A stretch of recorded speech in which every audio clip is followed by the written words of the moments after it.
That's great! Awesome stories!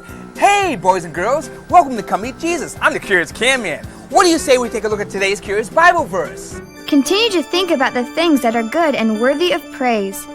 Think about the things that are true and honorable and right and pure and beautiful and respected. Whoa! What's up with that? I think we better investigate. And now, Real Kids!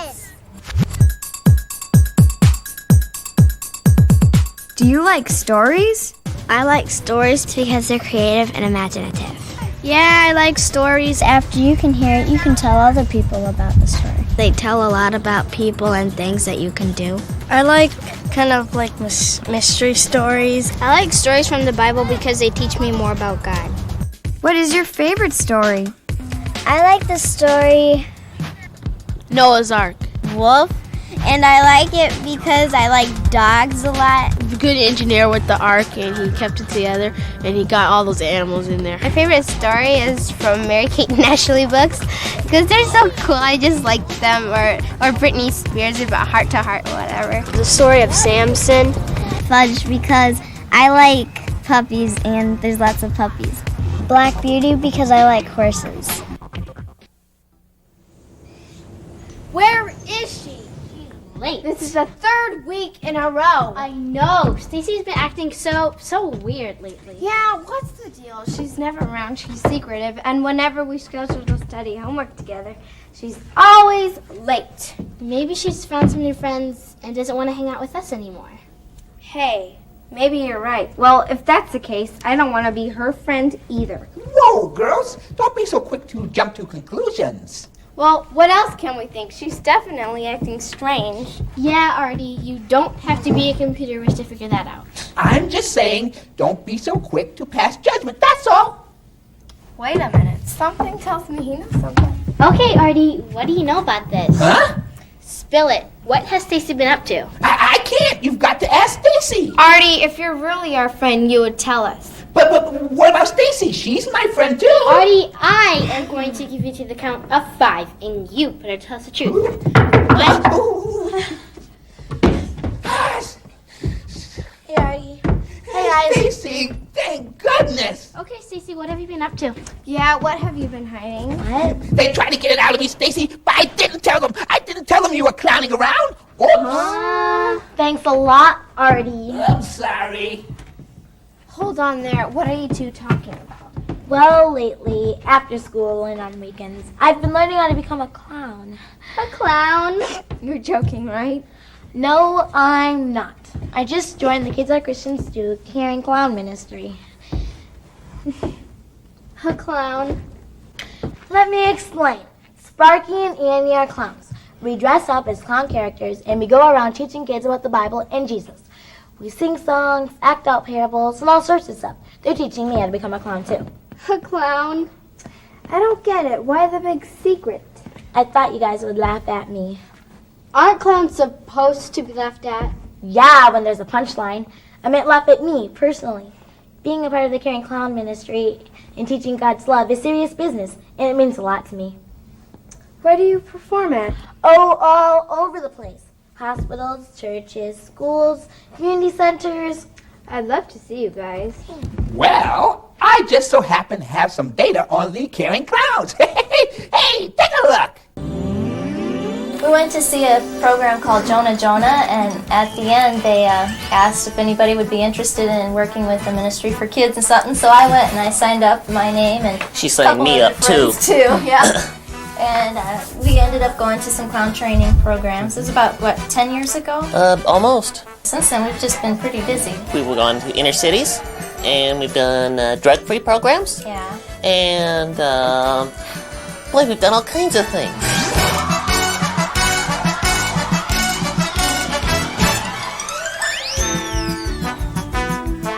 I personally enjoy the clown ministry for the kids because I feel that there's a really strong need for that in the community and in the school, the church.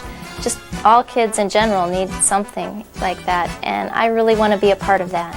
One of my favorite things about clowning is when you're on the stage and you can see the kids' faces just light up and just the whole audience just comes to life, and the kids just really get excited, and after the performance they want to come up and talk to you, and they'll hug you, they'll kiss you. You can really see the effect that you've had on them, and some of them will really touch your heart. One of the ways that we try to reach these kids is the way that Jesus did. In the Bible, he used parables and storytelling, and that was a very effective method. And we feel that that's a good way to reach the children, and so we try to come up with some stories that will communicate the message we want to reach them. And so far, it seems to be working really well. They respond very favorably to it, and it's been a really great experience. Well, I just came a part of the Caring Clown Ministry, and I really love it so far. Sparky and Andy, they showed me how to get up on stage and act out the parables and everything, put on my makeup, and it's just been a blast so far. I know personally this is really great for me because I've always wanted to be up front, and I've always loved clowns ever since I was really little because clowns always used to make me laugh, and now I get to make other kids laugh, so it's cool. Well, for me, when I'm up on stage, it's really exciting to watch the kids. They start off, they're already excited because clowns have a certain mystique. But then, once we get started and we actually get the kids involved, you can see their eyes light up and see the excitement. And watching them, it actually helps us to become more excited and more involved with what we're doing. And it just builds a better program all around.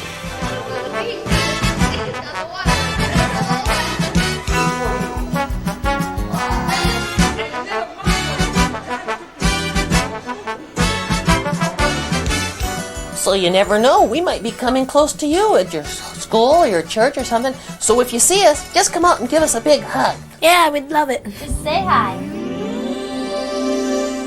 Wow, that's a cool way of reaching kids for Jesus. A clown. Yes, Kristen, I'm a clown for Christ. I just never thought of you that way, Stacy. But hey, I always said you were creative. Hey, Stacy, you forgot your book bag. Thanks. Wow! Cool treehouse. Can I move in? Sparky and Annie. Yeah, hi everybody. Artie! Hey, Sparky! Annie, good to see you. Guys, these are my friends, Kristen and Maria. Hi, Kristen. Hi, Maria. How you doing? Nice to meet you. Hey, Hey. Annie. So excited. Can I help you guys? Yeah, me too. Kristen, you want to become a clown? Why not? I want to help kids learn more about Jesus. And this is kind of different. Well, great. It takes lots of patience and love. And lots of hard work and tons of smiles. Still want to try? You bet. Yeah. All right. Great. Well, let's get started. Hey, I'll go get the makeup kit. Oh, wait for me. I gotta get a Bible so I can get the Bible story. No, Hey, come on. Hurry up. Guys, this is going to be great, isn't it? Okay, I get makeup second. Oh, I'm going to get some circles. Hey guys! If you want to get to know any of us from Come Meet Jesus, write us at P.O. Box 400, Niles, Michigan 49120. We'd love to hear from you. Write us today! That's right, kids. Write us at Come Meet Jesus, P.O. Box 400, Niles, Michigan 49120. Here's more Real Kids. Name your favorite storyteller. My favorite storyteller is Jesus. My brother, I don't have a favorite storyteller. He's my favorite person. I don't have one either. Uncle Dan. I like my teacher telling stories to me. His stories are really exciting. My grandma, because she does lots of details and she makes it sound like it's real. She reads the Bible and she knows about Jesus. Uncle Dan and Aunt Sue on the Your Story Hour. My favorite storyteller is my grandma. What is a parable? A parable is a story that should teach you something in life. That has a meaning with it. I don't really know. A parable is a story that has a lesson. Thing that Jesus told to teach people a lesson. Parable is something that has a meaning. It's a made-up story, but it always has a meaning behind it. A story that Jesus told in the Bible to give a meaning or answer in a question. Boy, this is tricky. I get you. There you go. Oh, hi, boys and girls. Curious Camman here. Let's take a look at today's letter. Dear Curious, I live on a farm. Hey, that's neat. When Dad has a good apple crop year, he's happy. Ooh, I'm glad. When Dad has a bad apple crop year, everybody's miserable. He says, good fruit crops are important to our family and community. I bet. What was the most important fruit crop to Jesus' family and community? Signed, Danny, age 10, Idaho. Wow, most important fruit crop, huh, Danny? You got me curious. Let's investigate. Hey kids, here's a curious choice question. How long can olive oil be stored? A, 6 months, B, 1 year, C, 10 years. Try to discover the correct answer. Great light coming through. Oh, hi. My, that's bright. What are you doing? My cam light. Oh, Can I place it down here? Sure, put it back here. Oh, thank you. Oh, let me grab my camera. Sure. What's on your mind? Oh, I got a letter from Idaho. Oh, really? Yeah. And it's from Danny, age 10. What's the question? And Danny lives on a fruit farm. They grow apples, by the way. Yeah. And he wants to know what was the most important fruit crop to Jesus and his family and the community. Oh, that's a good question. You know, the answer relates to your light, actually. Oh, really? Hey, seems kind of always strange. Prepared. Yeah, it has a relationship, and it wouldn't be what you would think. When you think of fruits, you think of apples and peaches, plums, things like that you eat in the summertime. And yeah, well, it's not that. It's the olive. What? The olive. The olive? That's the most important. It's a fruit. It grows on a tree. It has a seed in it. It's a fruit, and that's the most important fruit crop from that country, and it still is a very important fruit crop there. Really? This is a green olive. Green olives, yeah. And it's very bitter, and so people don't pick it off your tree, and just eat and it. Birds don't eat it off your tree. Ooh, So that's another reason that the olive is a good fruit, because it's easy to keep it on your tree until it's ready to be harvested. And another reason is because in amongst the olive trees, you can plant other crops, things like grapes or wheat, so you can really utilize the land fully. Oh, so you can put them in between here and there. Wow, that's really neat. And like an apple orchard, you have to just keep it like fruits. Right, but the olive tree is one that you can plant other crops in between it, so that's another reason. And one other reason is because olive oil can be preserved for up to 10 years. Hey kids, did you hear the answer to the question? The correct answer is C! Awesome answer! Hey. You know what these are? Yeah. These are the lights. The like we were talking about your cam light. My light. Right. Yeah, you got your light. These are the lights from the time of Jesus. This one is actually a Roman lamp. Really? And they put the oil in here, and then they put a wick of probably linen or flax, some kind of thread, and light it. Would you like to light one? This is actually a replica of an old Roman lamp. But we can use, I've got my kitchen's olive oil in there. Mine's not quite as old as yours. Hey. And a wick from an old candle, and I just put it in there. And yeah, I think so.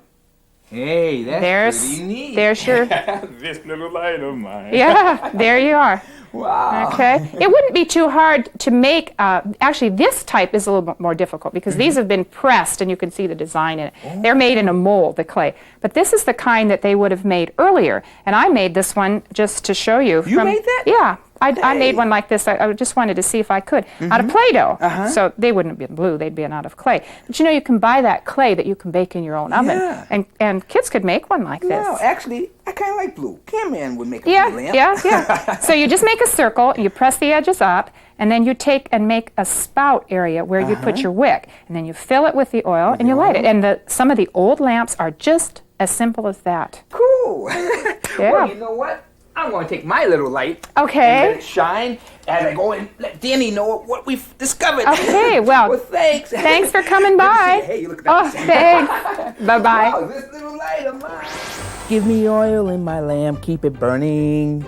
Wow, let's see what we discovered. First of all, olives were very important to Jesus' family and the whole community. They used olive oil on their skin. They also would store olive oil for up to 10 years. Imagine that. And olive oil was great fuel for lamps. But boys and girls, if you ever make one of these lamps, have your parents around and don't put it into the oven unless they say it's okay and they're watching, okay? This is a Curious Camman signing off. Dear, give me oil in my lamp, keep it burning. Wow, this is gonna be a neat little lamp. Hey guys, do you have any curious questions? For the Curious Camman. Well, write us at P.O. Box 400, Niles, Michigan, 49120. And keep those letters coming. That's right. Send your curious questions to Come Meet Jesus, P.O. Box 400, Niles, Michigan, 49120.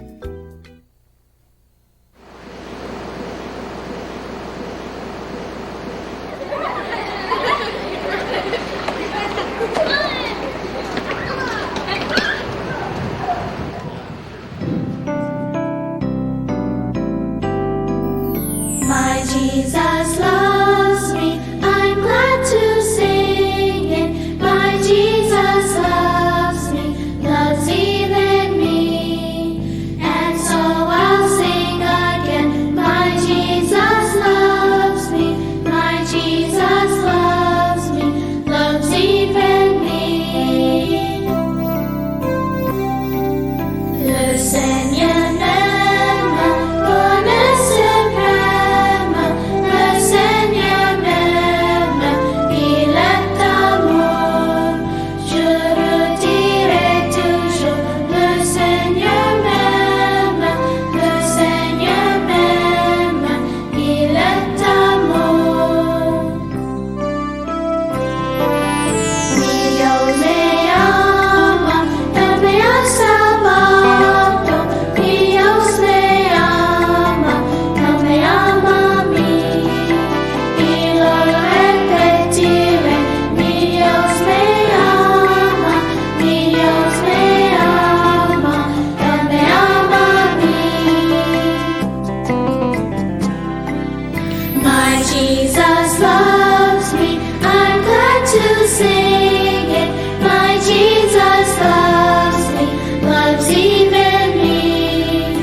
What is your favorite Bible story?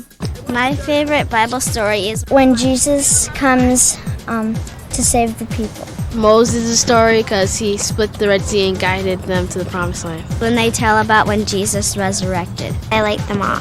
Queen Esther because I like the part when she became queen. Daniel in the lion's den because the angels shut the mouths of the lions. I like Noah and the ark because I like animals, and in the story it tells about a whole bunch of animals. I like the story of Esther because Esther had faith to tell the king that she was a Jew. Hey, have you figured it out yet? For more clues, let's go to the Discovery Zone. Hi, my name is Michael.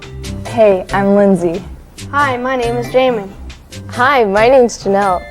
Hi, I'm Leslie. Hello, I'm Kirsten. We have a whole bunch of ideas throughout the show, but what do you guys think this text means? Well, I think it means that God only wants us to put good things into our minds and bodies. Yeah, like, it depends on the people you hang out with. If you're hanging around people that listen to bad music and are swearing all the time, obviously it's going to rub off on you. I know, like, one time there's this girl, and she was, like, hanging out with the wrong crowd and stuff, and they always sweared and stuff. So then one time she started swearing, and then she was like, whoa, can't believe I'm doing this. You don't even realize it when you do it. I have a cousin, she went off to school somewhere, and she was staying with this family, and then they had a daughter, and she swore like all the time, and she was into drugs, and then when she came back, she swore all the time, and she didn't think that she would, but she did. Yeah, I know. What's like bad music though? Yeah. I don't know. Like, I listen to like Christina Aguilera and stuff. I don't really think it's bad. I know, she doesn't sing a lot of bad stuff. Some people think she gets a lot of messages off to people. Well, some people think that like all TV and all music is bad, but it's not. You can get good things out of that. And that's why it's your responsibility to know the difference between what's right and what's wrong. You got to make the right choice. I know. But what does this mean for us today? I think it means is that we need to be able to know to choose the right path. Because, I mean, if we choose the wrong path, our outcome of our life could be not so good. It'll be bad. And like in the Bible, Jesus would tell stories about, like if he was talking to a farmer, like knowing what was right and wrong, he would tell stories so that they could understand. Like if he was talking to a farmer, he would say stuff that farmers could relate to. Yeah, I think that's really anybody. cool. Like how he can like bring it down to anyone's level. Like he could be talking to a tax collector or like a kid who's like only 5 years old. How is he supposed to understand it? Or he's talking like as if he was talking to a priest or a saint or something, you know? I know. How is he supposed to relate? You're not going to understand or get what he's saying. If you're a little kid, you wouldn't care much about grown-up stuff, you know, and using big words. I know. He must have been a good storyteller, though, you know? Yeah. Right. And I think we should be careful what we put inside of our minds and bodies, because I had this one friend, and he was wondering why a whole bunch of people were getting like heavy set. So he moved in with this one guy who had a lot of food. And first he started thinking about food, and then after a while he just started eating food all day. Are you sure that's what he was thinking about, or what you're thinking about? Are you that person? Like, oh. And then when he came back, he looked a lot different than he did before. I guess what you put into your mouth can change your outcome too. But Jesus says he wants you to put good things into your mind also. And you told me about how your parents used to tell you how you are what you eat. I think of like a pig. Like, why would you eat like a pig if you'd be a pig? So it's kind of like, you know, what you put into your mind is kind of like what you're going to be, you know? Yeah, and I think it's great that Jesus gave us the example in the Bible of telling stories, because I think now as kids today we can like modernize them and tell skits and stuff so people can understand the message. Yeah, we can update them. Yeah.